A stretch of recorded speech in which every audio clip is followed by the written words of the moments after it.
right on the dot.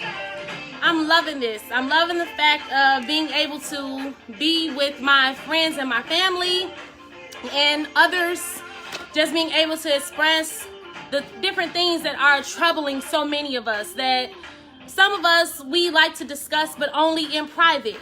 All right, so the Real with Mill is set up to confront issues head on that are usually swept underneath the rug, that usually people have as problems that people don't like to discuss out in the open because they are not as accepted. All right, so far I have been receiving a lot of positive feedback. I look at all forms of feedback as positive. Why do you say? Because even if one would consider it to be negative, you want to chew the meat, spit out the bones, right? And whatever attention that it is, you just like the fact that it's receiving attention. That's the other positive feedback that you're receiving, as well as it's only making you better. So this platform is for everyone. It's not even just me, as in being able to vocalize the issues of those that have confided in me about different things, but also just being able to help you all out for those of you that don't feel comfortable enough to speak up, right? So tonight we're talking about entitlement. Yes, entitlement is what we're focusing on this evening. Now, some people are always connecting entitlement to millennials. I mean, seriously, the baby boomers, especially the baby boomers that I know, they're always saying it's the millennials that are entitled. They are entitled. They believe they're going to get something for nothing. And the truth is that this little worm, this little bug that we will call entitlement is not really for a certain age. It's not a certain age that this entitlement is connected to.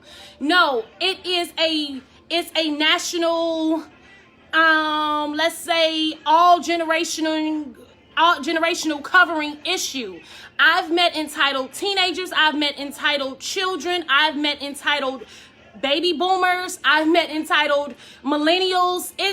There is no certain age. It spans across ages, all right? And what is entitlement? Entitlement is simply put as special treatment. You believe that you deserve special treatment in many cases, for something that you haven't even earned. Okay? People expect to be treated with respect and specially treated, and they haven't even earned it. So we're going to talk about the signs of entitlement. We're also going to talk about this evening, within our 30 minutes, we're going to talk about how entitlement is first birthed. Like, what even turned on that entitlement, let's say, gene in you, where you felt that just because you walk into a room, you are supposed to be waiting on hand and foot. We're going to discuss how did it begin. We're going to discuss the signs of it, and then ultimately the healing of it, the cure of entitlement, and how your mind should be programmed to think. All right. So remember, this is meant to make us all better. This is nothing that is meant to tear us down. It's only meant to make us better. Us as in you and me. This is not just a talk to you type of thing. This is everyone. Felicia said, you did tag me. I'm sorry, cousin. I'm sorry. I promise you I got you next time. I promise you. I'll tag you when I get off of here. Sorry, cuz. Okay. So, how does entitlement begin? Entitlement begins with this. When you are raised in a home and you are never disciplined, you are never told right from wrong, when every little thing that you do is praised, it begins to form an attitude, an idea that no matter what happens, no matter what occurs, no matter what you do, you're okay. It's okay and it was someone else's fault. So then these type of people, they believe that everywhere they go, that people dislike them for no reason at all. They don't like me because my hair is red. They don't like me because I walk this way. They don't like me because, I don't know, I chew gum while I walk. I mean, I'm serious. The littlest things we will begin to pick out to be reasons why we're disliked whenever we are corrected. If you show up to an engagement, especially with children, if you show up to a party, and let's say if everyone else, everyone is given the same cup, but your cup lacks a certain candy compared to the other person, and it's your favorite flavor that was not added into that cup. You, because you're entitled, you will think that that was done purposely to you. So as a child, when not corrected, when you don't tell your child it's not personal, it didn't have anything to do with you, now all of a sudden you are developing a concept to assume that they did not give me this because I'm dark, because I'm light-skinned, because I wear braces, because I have a gap, mama. That's why they didn't give me the candy. Hey, sister. All of these different reasons formulate in our minds to express, this is the reason why I didn't get what I wanted. Entitlement is now being birthed. These are the seeds of entitlement. So I am now expressing and explaining where some forms of entitlement can occur. And some of us are guilty of doing this to our children even right now. We're raising them to be entitled. Why do you say we're raising them to be entitled, Millie? What do you mean? I'm a good parent. I take care of my children. I do what I'm supposed to do. However, do we make them do chores? Do we make them produce positive grades? Do we make them respect their peers as well as adults? Or do we laugh when they talk to adults as if like they're on the same level? Be careful what you laugh at. And this is just a side note. Be careful what you laugh at when you allow your children to disrespect other adults, because you're only priming them up for that special day that they're going to turn it back on you and disrespect you. Got to be careful about that. All right. That is raising entitlement. Hello, Father. That is raising children that are entitled. They are entitled to assume that no matter what, they can never be corrected. No matter what, they're always correct. No matter what, wherever they go, they should receive special treatment. That means that when they get to high school, even if they didn't study, they're not taking that F. And yes, there are parents that fight for children that earn Fs. You know your kid ain't been doing their homework or has not been doing their homework. You know they haven't, but because it's your kid, oh, you can't fail them. My kid can't get no F. Why not? Have you worked with them? Hello, Tyree. Because that's your child, that doesn't mean that you just allow them to just get away with anything. All right, but entitlement comes in this way. So we have to be careful. That's all I'm saying. It's not to beat up on those that are guilty of this now, because especially when you're rearing a child, it's very easy to raise a child and to just want them to get everything that they, especially if you only have one, right? You're like, look, this is my only begotten child, right? I'm going to make sure they have everything and more. Some of what I had, some of what I didn't want, or what I wish I could have gotten. That's just how some parents do it. But you have to teach them, where did this come from? The importance of it. And also that you don't owe them anything. But we're going to get there. We're going to get there. So that is how entitlement is first begun. That's the seed of entitlement. Hi, Monique. Okay. Hey, Vince. How you doing? All right. We're going to go to now 10 signs of entitlement. All right. I'm going to read them and then we're going to discuss them. Okay. Number 1, you make unrealistic demands. Okay. Number 2, you develop self-pity when things don't go the way you want. Number 3, people call you a bully or manipulative. Okay. Number 4, you believe you deserve happiness at all costs. Number 5, you punish people, for not playing by your rules. Number 6, you must succeed at all costs. Number 7, you see others as threats or competition. Number 8, you make laws and do not abide by them. Number 9, you care about yourself only. Taking, always taking, never giving. Number 10, you crave attention at all times. Now, I received that information from actually a link that I'm going to add after the video is over from a mindful video. All right. I listen to a lot of those. Why, Millie? Because it helps me become a better person. just as the I am affirmations, just as the meditating, it does something for your mind when you're able to process things without feeling or assuming that you always have it together. That's a lie. No one always has it together. And if you're never being corrected, you're losing in life. You're losing. Take out some time. Listen to some respectable people and allow the calm of their voice even to overtake your mind and your spirit, okay? All right, going back to entitlement, those 10 signs. I know when you were listening to the 10 signs of being entitled, it sounded like a spoiled brat. That's because most people are spoiled brats. They really do believe that they can work 5 hours but get paid for 10.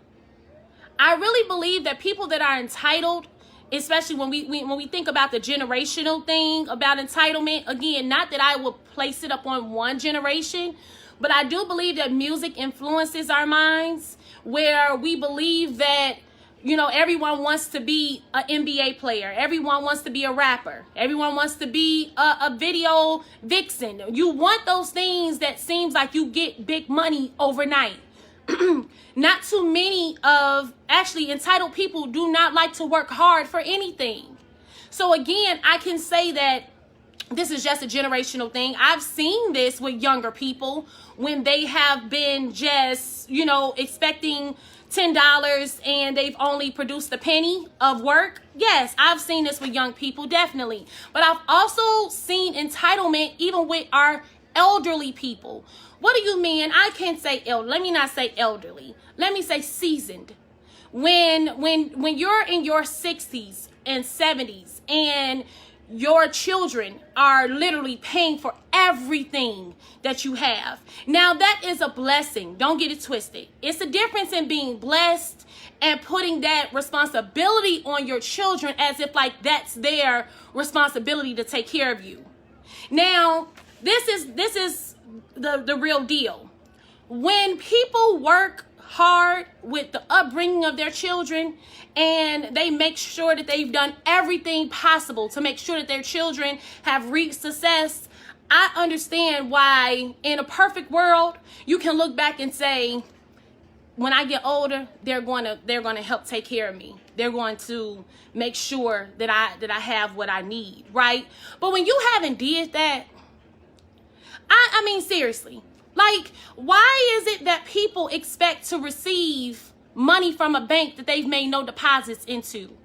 I don't understand that. If I go to my bank right now to pull out $100 and I've placed nothing into there, no direct deposit, no anything, why do I expect to receive so much positive energy from a place that I've made no deposits?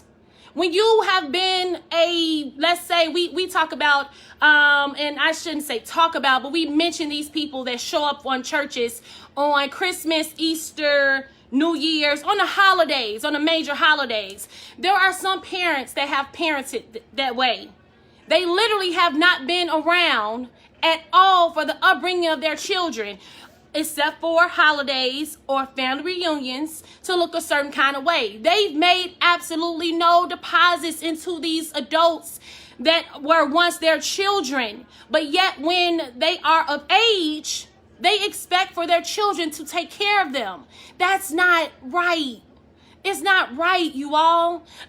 Like, seriously, I don't mind doing for my mother. I don't mind doing for my father. I don't. I will never forget when I started to work as a teacher and I received my first little big check or whatever. I remember taking my mother out to eat and Mom, you can get whatever you want, wherever you want to go. Come on, let's do it. I did the same thing to my father. Come on, Dad, I just want to treat you. I want to take you somewhere. It's in you to want to give back to those that have given to you. However, that's where I stopped. I mean, it's just with certain situations. If I see a need, then I will definitely do. Definitely do. But can my mother or my father say that they could just stop working and Millie is just going to help or just going to pay their bills? No, that's entitlement. I have one child that I'm responsible for. My children do not include parents. I don't have parent children, because the real deal is this. When people begin to pay for everything, in most situations, they treat you as children. You have to answer to who paid the cost to be the boss. That's what it is. So if I can't question you about your goings and your comings and X, Y, and Z, for me, I'm speaking for me. And definitely if someone has a different situation, let's discuss it. Let's talk about it. I'll even add you in here right now. No, like literally, my mind is open to get another perspective at all times. But I'm telling you, for me, it's like not gonna work. Now, if my parents are disabled, definitely, I'm there. What can we do? But if they are willing and able to get up at the crack of dawn and go to sleep and work, and they're in their 60s before retirement, I don't want to claim them on my taxes. That's just what it is. And I know some parents that could be claimed on their children's taxes. That's not fair. That's not fair to your child to finally start out as an adult and now they have you as a burden and not a blessing. It's not fair. And it's not fair either, children, for you to be a burden on your parents and not a blessing. No, they don't owe you anything. Once you get to a certain age, you should be out there working just like the next person. No one owes you anything. Not even God. We're going to get there in about 5 more minutes. No one owes you anything. If you all could just say that with me. Put it in the chat. Put it in the thread.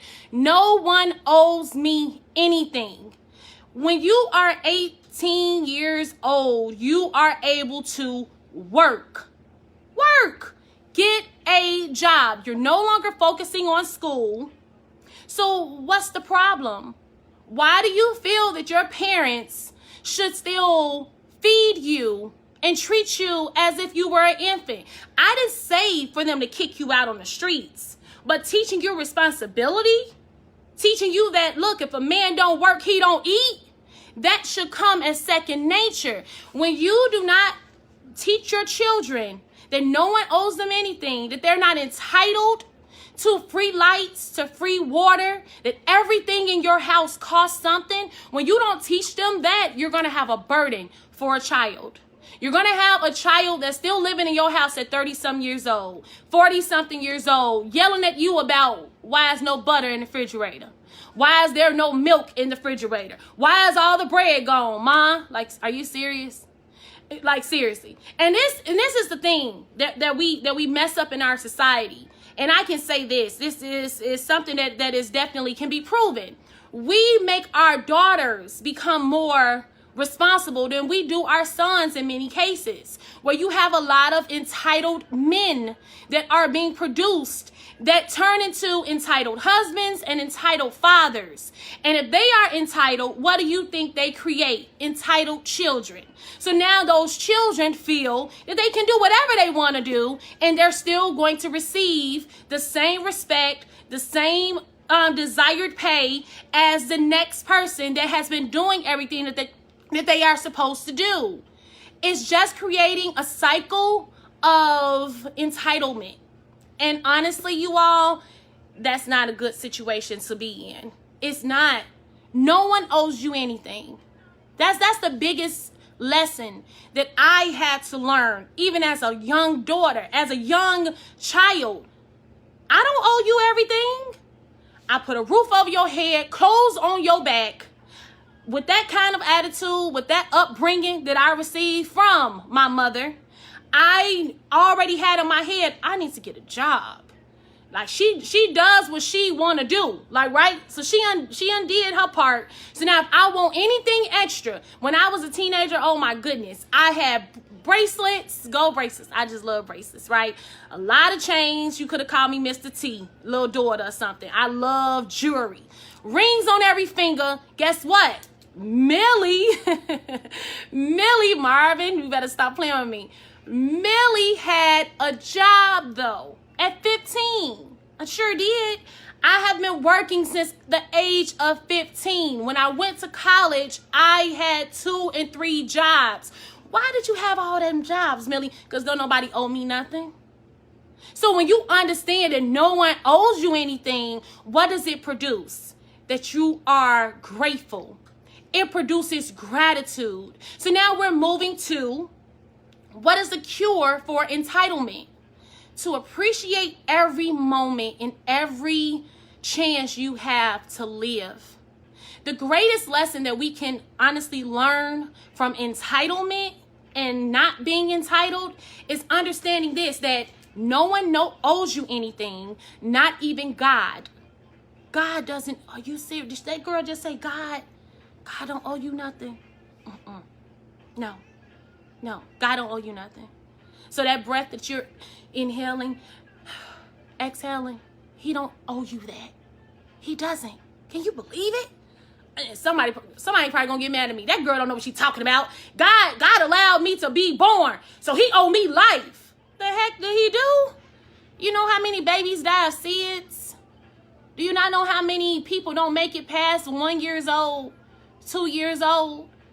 They felt that, what makes you any different than them? Nothing. You could say, well, because my body internally was built different. How you know that? Every moment, every chance you have is grace. It really is. What makes me any different from someone that's driving down that same street but was shot up for being in that same area? Nothing. I'm not entitled to life. I'm not entitled to live to be 40. I'm not. What makes me any different than my brother-in-law, who was a great man, let me add, that died at 38? What makes me any different? Seriously. What makes you any different? Nothing. Life doesn't give you special treatment. No. But what you have to do is you have to appreciate every single day. Appreciate every day as if it was your last. You're not entitled to be alive.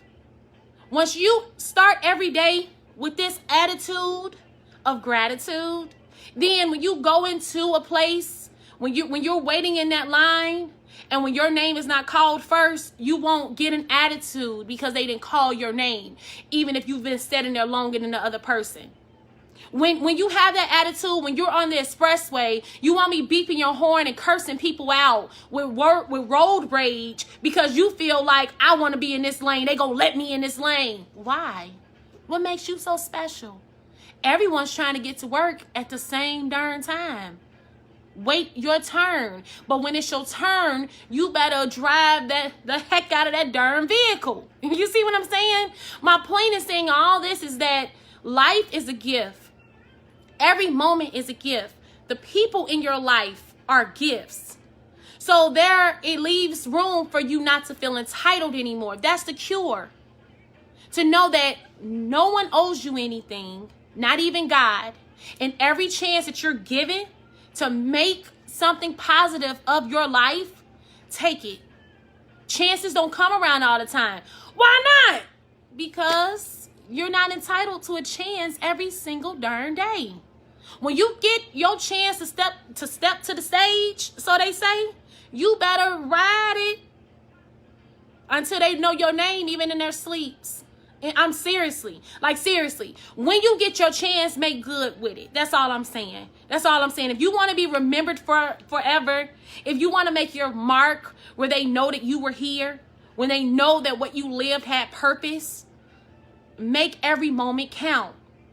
But don't ever think that just because of your last name, people owe you something. No. They don't owe you anything. Just because you're parents, people don't owe you anything. Nothing. No one owes you anything, not even God. God owes you nothing. He owes you nothing. And I'm happy that I know this because I'm serious. When you appreciate little, much will be given unto you in this life. We're not talking about the next life to come. We're talking about this life. When God sees that you appreciate that little and you're no longer entitled, and you're grateful and you have gratitude within you and it's produced in your activities and in your life, I promise you, I am a living witness. He will open up doors for you. Little will become much. He literally will give you the desires of your heart. But you have to first be grateful for being alive. No one owes you anything. No one. Now we can say, well, they owe me respect.